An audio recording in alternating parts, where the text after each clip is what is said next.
ทีมต่อไปสแตนบายรอเลยนะครับ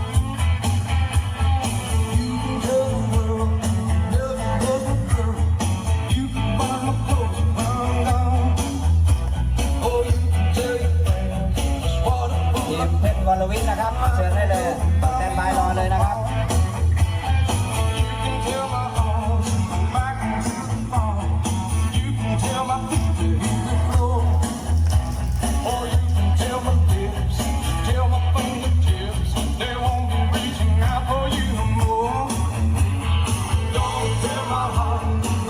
แสดงให้เข้ากับบรรยากาศนะครับหนุ่มคาวบอยคาวเกิร์ลมอบความสุขให้กับพี่น้องชาวหอศิลป์ทุกท่านนักแสดงล้วนแล้วแต่ผู้บริหารทั้งนั้นเลยนะครับ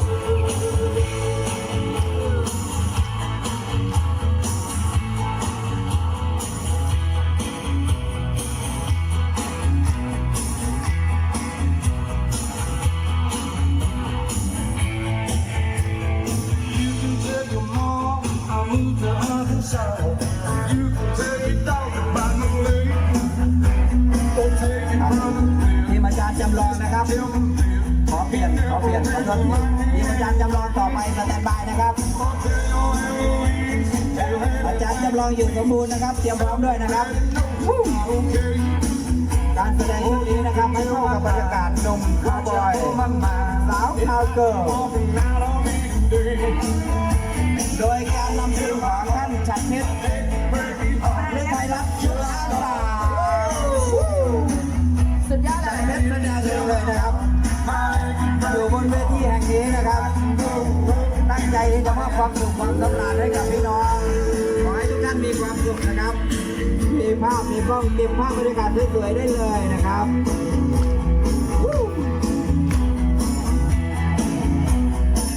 สุดยอดมากนะคะท่านผู้นำทำได้ทุกอย่างเลยต่อไปทีมท่านอาจารย์จำลองนะครับเตรียมตัวเลยสแตนบายรอข้างเวทีเลยนะครับ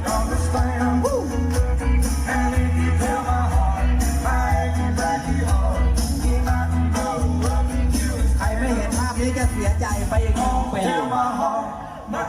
เพราะการแสดงปีหน้าจะเป็นการแสดงชุดใหม่แล้ว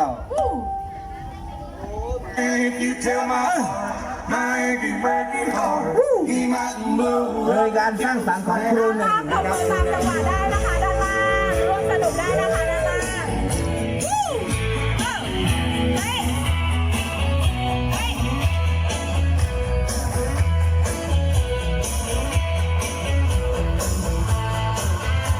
คือความสุดยอดของการแสดงนะครับล้วนแล้วแต่มนุษย์เงินแสนเงินล้านกันทั้งนั้นที่จะมอบความสุขความสำราญให้กับพี่น้องชาวหอศิลป์ทุกท่านนะครับขอให้มีความสุขกันเลย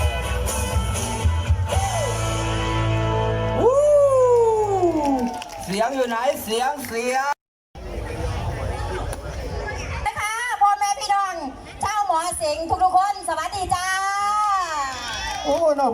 มันแผงขึ้นไปมีแต่คนหน้าตาดีๆเธอเนี่ยอุ้ยอ้ายนี่ก็จะเมนจังไหนดอกเว้ยเห็นบ่โอ้มีแต่ผู้คนหมอสิงมีแต่คนหน้าตาดีๆเนาะอันนี้น่ะนะมันปี63มันสิต่อไปกับปี64แสดงว่านี่ติดเทรนบ่นี่ติดดูตัวล่ะติดดูจังไหนกันเป็นงงๆเนาะเบิ่งแน่เนี่ยมันเป็นได้ยินข่าวอยู่บอกว่าเนี่ยพลังทีมแม่น้ำหาสายเพิ่นจัดสัมมนาร้องเพลงให้กับพี่น้องหมอเสงตัวส่งท้ายปีตัวให้เอาผมได้ข่าวว่าพอมานะมันบอกพอยุทธภพสายแก้วนะครับพูดสุขอยู่พูนต่อมาให้เราเนี่ยพอครับแล้วก็พอเนาะภรรยาของพอและดาชายแก้วด้วยครับขอบคุณมากเลยครับโอ้ยยังสิกับว่าจะเกิดว่าอีพ่อเนี่ยหรือว่าตอนเป็นนุ่มโอ้ยพี่ก็ตอนเป็นนุ่มแล้วเบิ้งพ่อแม่พี่น้องทั้งนี้เบิ้งไปเบิ้งมาเอ้ามันจังไหนเนี่ยทั้งนี้ก็จังมีทีมงานเฮาเบิ้งแม่นอาจารย์ปานี่บ่คะเนี่ยไหนเบิ้งดูเป็นโอ้ยแม่นั่นน่ะเบิ้งไม่ใช่อันนั้นเพิ่นมาหยังข้ามมือกับบ่รู้จักหลับจักนอนแท้จังมาหยังนะฮะไหนมาเริ่มเต้นโอ้ยรุ่นนี้จะสูงมาเบิ้งถอไปนอนได้แล้วฮะเต้นไหวบ่ล่ะไหนลองมึงดู โอ้ยกินหอมลงมาแล้ว อันรู้อยู่บ่ละยายงานเนี่ยเพิ่นสิแสดงนี่บอกได้เลยเด้อถ้าผู้ใดบ่พร้อมก็ขออนุญาตได้เด้อค่ะเตรียมตัวให้พร้อมแน่เพิ่นว่ามันแห้งดี ไปเอาย้ายไปกินยาหอมอีก2 ขวดได้ละ กินมาแล้ว แสดงว่าอยากเต้นหลายได้เป็นไงอันนี้แหม่ก็มาพูดแท้ ให้เราเต้นว่าดังไหน ไปเขาก็ไปไหนก็เต้นเนาะ โอ้เพิ่นอยากเต้นเต้กันเต้นบ่ได้เรื่องน่ะระวังเด้อเพลงเพิ่นคักเถอะเด้สู่เพิ่นเด้อเป็นไงเจ้าสู่เพิ่นบ่ สู้อีลีบ่อีลีวะนะ เป็นจังไดเนาะท่านี่สู่บ่คะสู่บ่เนี่ย ครับครับ สู่บ่ขอเสียงแน่มีไผสิสู่บ่ สู้นะ สู่เนาะเบิ่งคักๆก็มีแต่ผู้ตาหักแต่เบิ่งไปเบิ่งมาผู้เทิงพี่ตาหักกว่าอย่าว่ากันเนาะพี่น้องเนาะเฮ็ดจังไหนได้ไม่ได้ แมง สวยคนงามคนละแบบอย่าว่ากันเด้อเด้อ แต่พี่นี่ก็หน้าตาดีด้วยเนาะ โอ้ยก็ดีอยู่เนี่ยแต่เสียแต่ที่อ้าย ไปยัง คอยเหลี่ยมตา ธรรมดาแล้วนะเขากำลังอินเทน เด้โอ้ยว่าสั่นเอาสิซับพ่อแม่พี่น้องเฮาก็คือสิอยากฮู้อยู่หรอกว่าเต้นเนี่ยมันแห้งส่ำใดเฮาให้เพิ่นฟังดีกว่าเนาะ แมน ให้เพิ่นเบิ่งเพิ่นส้ม ครับ เราจังไดกับอย่าว่ากันเนาะคันว่ามันแห้งแน่กาสายถ้าพร้อมแล้วมาที่นี่ตัวอีสันนี่ตัวอีสัน ตัวข่อยกันสิไปแล้วตัวเชิญชมได้แล้วต้องบัดนี้ เชิญชมการแสดงเด้อค่ะพี่น้องตะละลาสวัสดีค่ะ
ข่าวโบ๊ะมาเลยนี่เป็นไงล่ะข่าวโบ๊ะเลยนะคะเตรียมนะคะโอ้ยตายคุณพี่นิดเหรอคะเนี่ยโอ้ยตายจำกันไม่ได้เลยนะคะ คุณพี่เขาไหวไหมคะคนหนุ่มคนสาวขอเชิญช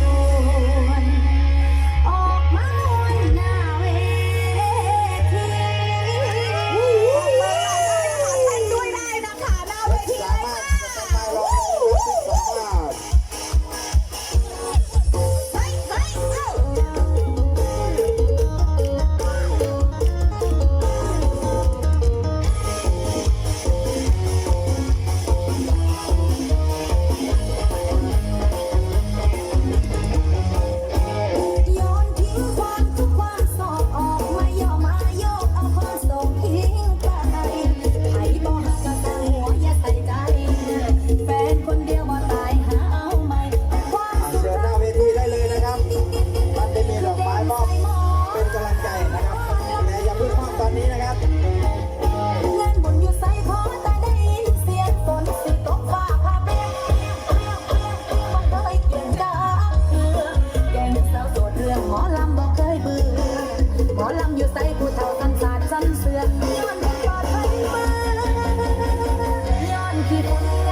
กระดาษซับน้ำลายด้วยนะคะเพราะว่าทีมเพชรสามารถคัดมาแล้วนะคะ3 4 24 3 5สูง100 กว่าชอบนะชอบนะ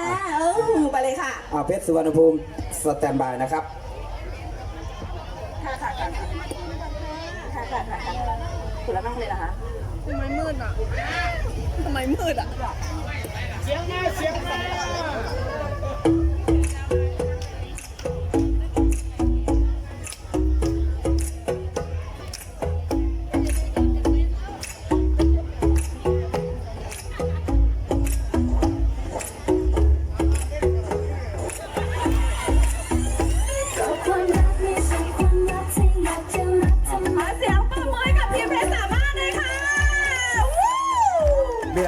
เลือดกำเดาต้องมาจากเกาหลีเกาหลี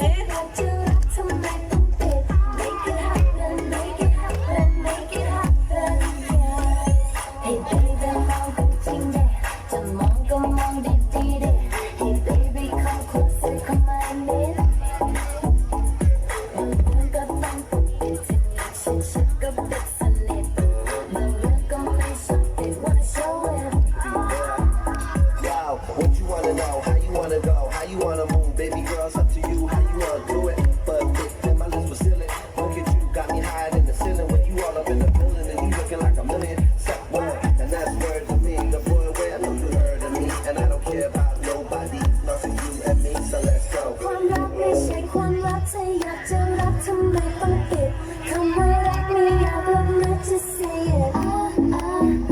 ก็ความรักไม่ใช่ความลับถ้าอยากจะรักทำไมต้องปิด make it happen make it happen make it happen ก็ความรักไม่ใช่ความลับถ้าอยากจะรักทำไมต้องปิดคำว่ารักไม่อยากรับนะจะ say it ก็ความรักไม่ใช่ความลับถ้าอยากจะรักทำไมต้องปิด make it happen make it happen make it happen ยังไม่จบยังไม่จบค่ะ ยังไม่จบสู้ๆวู้ โยกซ้ายโยกขวาโยกซ้ายโยกขวาโยกซ้ายโยกขวาโยกซ้ายโยกขวาเดินเซดิครับเดินเซเดินเซเดินเซเดินเซดิครับเดินเซ สำหรับการแสดงนะครับจากสมาชิกหมอเสงทั้งนั้นนะครับไม่ว่าจะเป็นผู้บริหารระดับโกนะครับเงินแสนเงินล้านกันนะครับตั้งใจที่จะมอบความสุขความสำราญให้กับพี่น้องชาวบอนเสงทุกท่านครับกรุณาเตรียมกระดาษทิชชู่เช็ดเลือดกับเราด้วย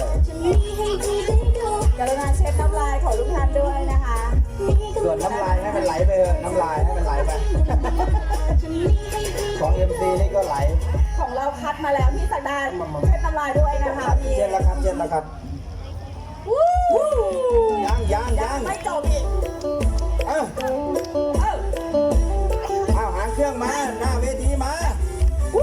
เต้นได้นะคะเต้นได้นะคะ เพชรสุวรรณภูมิสแตนบายเลยนะครับ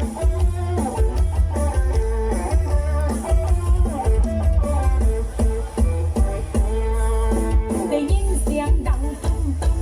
แอวกระทึกอยากบรรเลงอาการเป็นจังอยากเด้งเสียงแอวเพ่งแล้วเรา ยกตามได้นะคะหน้าเวทียกตามได้นะคะ เข้าใจกันจากว่าแอวคอยเป็นหยังหรือว่าเป็นน้ำเส้นกันนอนคอยตามแต่ปีมอแอวลันปัดลันปัดลันปัดแอวลันปัดลันปัดลันปัดเป็นแอวมันลันเสียงดังดับปัดปัดปัดปัดปัด หน้าเวทีได้นะคะเฮ้ย แอวลันปัด เฮ้ย เป็นแอวมันลันเสียงดังดับปัดปัดปัดปัดปัดก็อยากไปหาหมอมีบ่หนอยาแก้สิ่งเก่า ความสุดยอดความอลังการ เรา จากสมาชิกหมอเสงนะครับ มอบให้กับทุกท่าน เพียง ส่งความสุขความสำราญให้กับพี่น้องนะครับ จบแล้วนะคะช็อตสุดท้ายนะคะวู้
เสื้อเปียกละ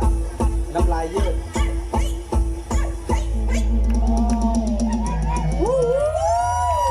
ยังมีไว้เสียง ยังปรบมือให้กับการแสดง อ่า จบแล้วใช่ไหมคะ จบแล้วครับ ขอเชิญเชิญค่ะเสียงปรบมือรอเลยนะคะ อย่าหยุดนะคะ เสียงปรบมืออย่าหยุดค่ะ มีภาพ มีเก็บภาพบรรยากาศสวยๆนะครับ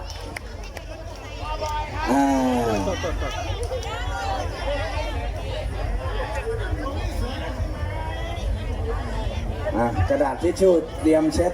เลือดกำเดาที่มันออกมาซ้ำแล้วซ้ำเล่าไม่ยอมหมดสิ้นสักทีนี่คืออลังการงานสร้างโครงการจากเพชรสุวรรณภูมิมอบความสุขความสำราญให้กับพี่น้องชาวหมอเสงทุกท่านและก็ผู้บริหารยกกำลังใจในวันนี้สังเกตข้างหลังมียาดองเก็บดูดด้วย พี่คะรู้สึกว่ากรรมการจะต้องหนักใจแน่ๆเลยนะคะ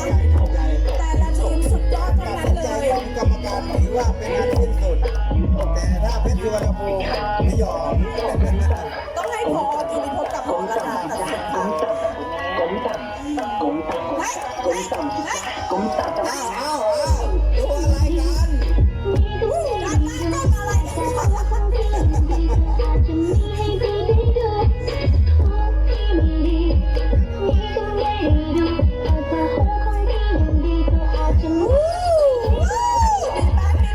มีแบงค์อะไรมาด้วยเนี่ย นี่คือเพชรสุวรรณภูมิเขาจะอลัง Take your การทุก mark. ค The รั้ง dance floor is now open.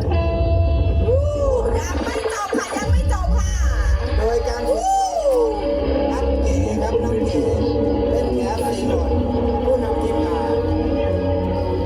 สร้างสรรค์ผลงานโดยเพชรสุวรรณภูมิยังเสียง ยังประเมินต้อนรับนักแสดงอีกครั้งเลยเร็ว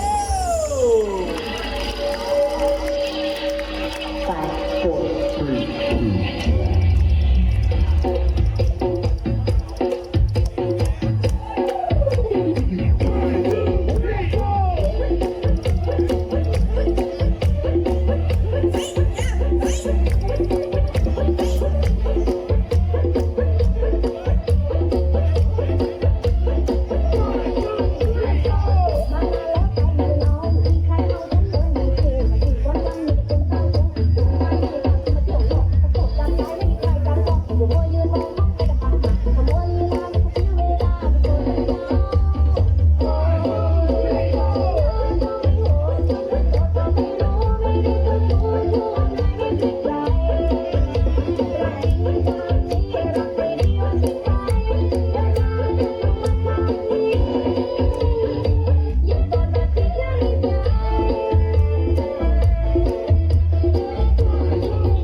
ด้วยปูนี่ทีมพิกนะคะ มันเหนียบจังเลยเอ้า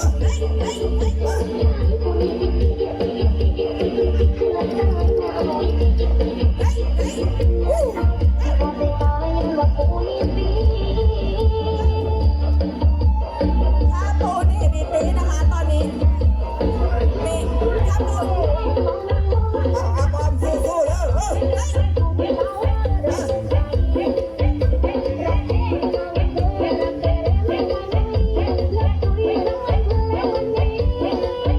สวัสดีพี่น้องที่ชมอยู่ทางบ้านทั้ง50ท่านเลยนะครับ วันนี้เราไลฟ์สดไปทั่วโลกนะครับ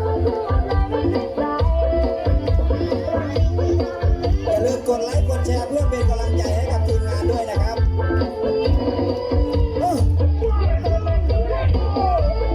รู้สึกจะไม่ค่อยออกหน้าเลยนะ ก็เชียร์อยู่นะพี่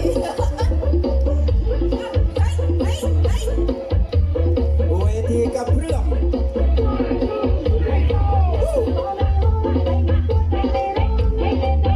ความสุขความสนานยังมีอีกเยอะนะครับรออยู่ข้างหน้า นี่เป็นการแสดงให้กับพี่น้องนะครับได้ชม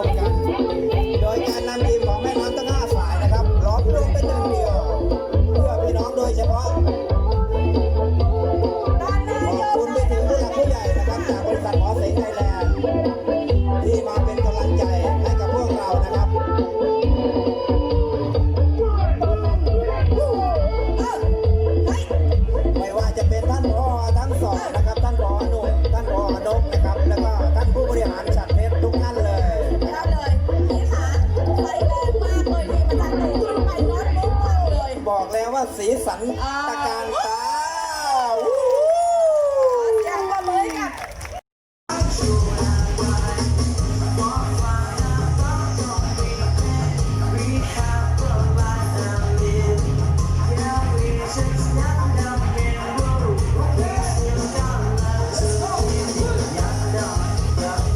เห็นเอวแล้วทำใจไม่ได้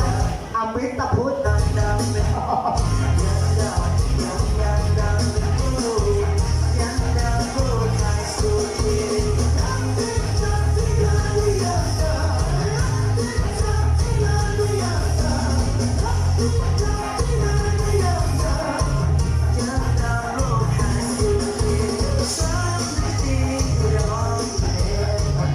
เทนนิส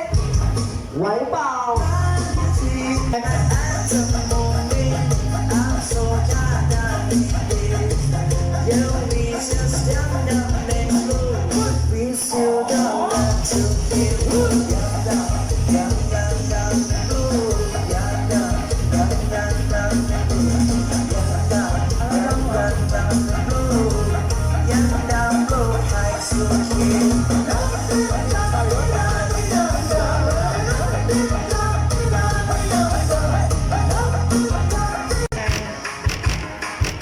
ดื่มน้ำด้วยสักเพลงหนึ่ง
ใหญ่ไปใหญ่ไป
เว่นลอยน้ำอะไรติมลอยน้ำมากินอะไรไหมล่ะตักเลยซื้อของเซเว่นลอยน้ำใช่ไหมมีลูกพี่เป็นใครลูกพี่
ทำอะไร